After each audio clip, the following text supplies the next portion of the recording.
नमस्कार साथियों, आप सभी का स्वागत है। तो साथियों, जैसे कि आप सभी को पता है कि NSQF 4 लेवल की जो बुक है साथियों, इसके क्वेश्चन जो है लगा रहे साथियों, ठीक है। जैसे कि लाइनमैन के लिए ये बहुत ही इंपॉर्टेंट है, ठीक है।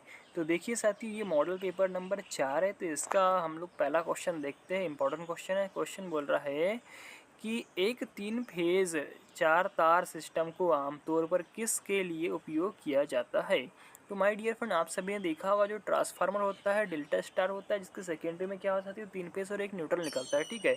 तो क्या आ जाएगा साथियों, इसका आंसर सेकेंडरी आ जाएगा, ठीक है।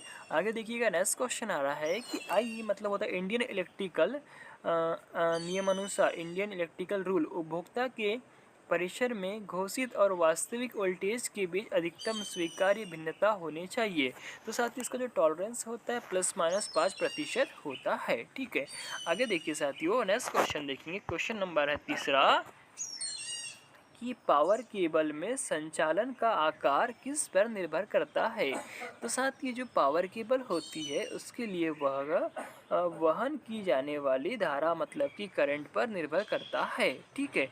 आगे देखिएगा, चौथे नंबर का क्वेश्चन है। क्वेश्चन आ रहा है साथियों कि अर्थिंग इलेक्ट्रोड को भवन से किस मीटर के अंदर की दूरी पर स्थापित किया जाना चाहिए जिस भवन के इंस्टॉलेशन सिस्टम को अर्थ किया जा रहा है। तो साथियों, इसमें आता है 1.5 मीटर, 1.5 मीटर होता है, ठीक है। आगे देखिएगा, नेक्स्ट क्वेश्चन आ रहा है कि उपयोग किए जाने वाले लूप अर्थ तार किस से कम आकार का नहीं होना चाहिए। तो साथियों देखिए, ये होता है 14 SWG या उप परिपथ तार के आकार का आधा, ठीक है। तो जैसे कि साथियों आप सबको पता होगा, SWG होता है स्टैंडर्ड वायर गेज। जो क्या होता है साथियों, जितनी संख्या बढ़ती है वो तार का व्यास मतलब कि गेज क्या होता है साथियों, कम होते जाता है। तो 14 SWG का इसमें यूज़ किया जाता है जनरली। आगे देखिएगा, नेक्स्ट क्वेश्चन आ रहा है 6वें नंबर का कि एक N प्रकार अर्धचालक में अल्पसंख्यक वाहकों माइनॉरिटी कैरियर्स के संकेंद्रण मुख्य रूप से किस पर निर्भर करता है। तो साथियों, यह करता है डोपिंग तकनीक मतलब होता है जो अशुद्धि मिलाने की प्रक्रिया है उस पर यह निर्भर करता है। आगे देखिए साथियों, नेक्स्ट क्वेश्चन आ रहा है 7वें नंबर का क्वेश्चन है। एक सिंगल फेज ट्रांसफार्मर पर प्राइमरी 600 टन तथा सेकेंडरी क्या है साथियों पर 80 टन है। तो यदि प्राइमरी को 3300 वोल्ट सप्लाई से जोड़ा जाता है तो सेकेंडरी वोल्टेज ज्ञात करिए। तो साथियों, इसका एक फार्मूला होता है, आप सभी को पता होना चाहिए। क्या होता है साथियों, ES अपान के क्या हो जाएगा, EP बराबर क्या हो जाएगा साथियों, NS अपान के NP हो जाएगा। तो जब आप फार्मूले में इसका मान रखेंगे, फिर गुना करेंगे साथियों, तो इसका आंसर आ जाएगा 440 वोल्ट। इसका आंसर करेक्ट हो जाएगा, ठीक है। आगे देखिएगा, जो पावर फैक्टर होता है शक्ति कारक किसके कारण घटता है। तो आप सभी को पता है, जब इंडक्टिव लोड होता है, जब मोटर वाला लोड होता है, वहाँ पे क्या होता है, पावर फैक्टर घटता है। तो इसका इस आंसर इज करेक्ट। देखिए साथियों, नेक्स्ट क्वेश्चन 9वां नंबर का, इंडियन इलेक्ट्रिकल रूल संचालकों के बीच इंसुलेशन प्रतिरोध किससे कम नहीं होना चाहिए। तो साथियों, इसका आंसर आ रहा है 0.5 मेगा ओम से कम नहीं होना चाहिए, ठीक है। आगे देखिएगा साथियों, नेक्स्ट क्वेश्चन आ रहा है कि निम्नलिखित में से किस तार में सबसे अधिक क्रॉस सेक्शनल क्षेत्र होगा। तो साथियों, आप सभी को पता है कि स्टैंडर्ड वायर गेज जो होता है जस्ट अपोजिट चलता है उसका गेज मतलब व्यास जो होता है साथियों, डायमीटर जो होता है जैसे जैसे क्या होता है वह कम होता है तो उसका डायमीटर क्या होता है, बढ़ते जाता है। तो इसका आंसर क्या आ जाएगा, 9 SWG, 9 SWG, 9 SWG इसको बोलते हैं स्टैंडर्ड वायर गेज, ठीक है। आगे देखिएगा, नेक्स्ट क्वेश्चन आ रहा है 11वें नंबर का कि विद्युत दाब या इलेक्ट्रोमोटिव बल को मापने के लिए इकाई क्या है। तो साथियों, जो 11वें नंबर का क्वेश्चन है उसका आंसर आ रहा है C। जैसे कि आप सभी को पता है C होता है वोल्ट, इलेक्ट्रोमोटिव फोर्स EMF, ठीक है ना। एम्पियर अमीटर मतलब धारा को नापने के लिए, ओम रेजिस्टेंस को, वाट पावर को मेजर करने के लिए, ठीक है। आगे देखिएगा, नेक्स्ट क्वेश्चन आ रहा है साथियों, निम्नलिखित में से किस परिपथ विन्यास में इसके प्रत्येक घटक के आर पार वोल्टेज ड्रॉप को समान होता है। तो साथियों, आप सभी को पता है जो वोल्ट मतलब होता है, वोल्टेज जो होता है वो जो होता है साथियों समांतर क्रम में क्या होगा साथियों, बराबर होता है।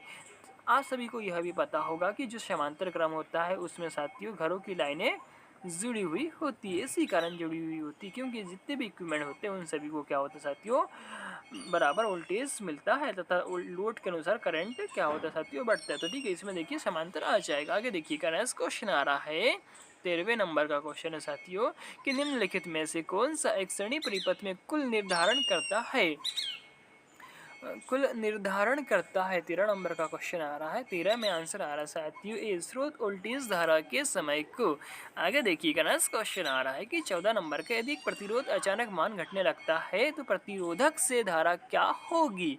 तो साथियों क्या होगी इसका, जैसे कि आंसर आ रहा है बढ़ती है। ठीक है, 14 नंबर का ए आंसर आ रहा है।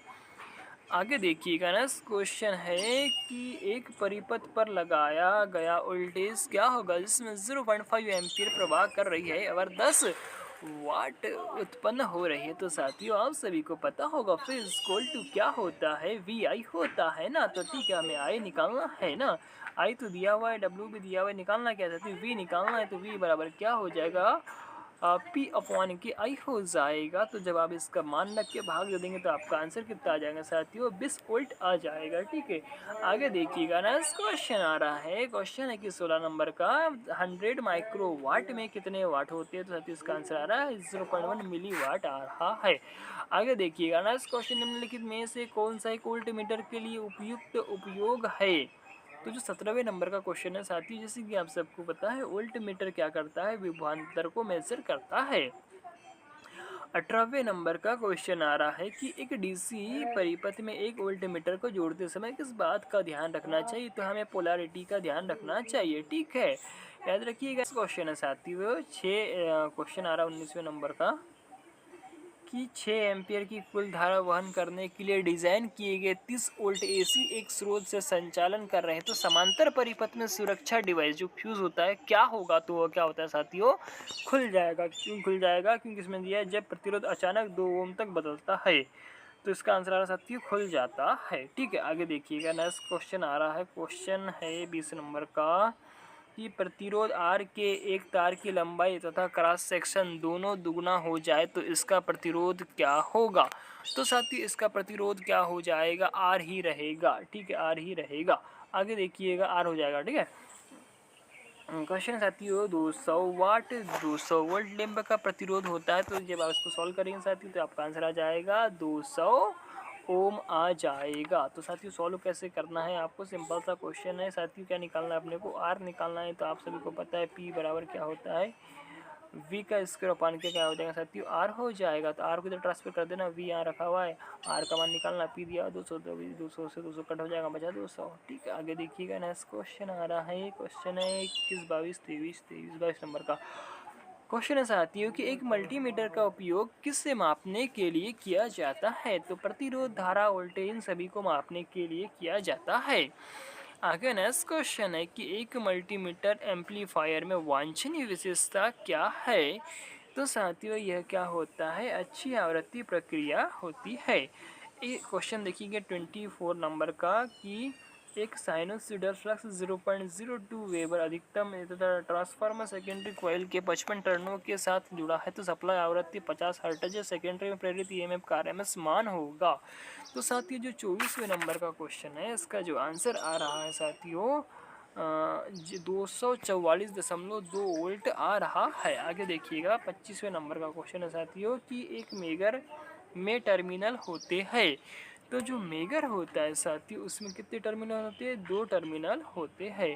तो साथियों आज ये 25 क्वेश्चन रखते हैं, आगे नेक्स्ट क्लास में और इसके जो 25 क्वेश्चन है वो देखेंगे साथियों। तब तक के लिए साथियों आप सभी को मेरा प्यार भरा धन्यवाद।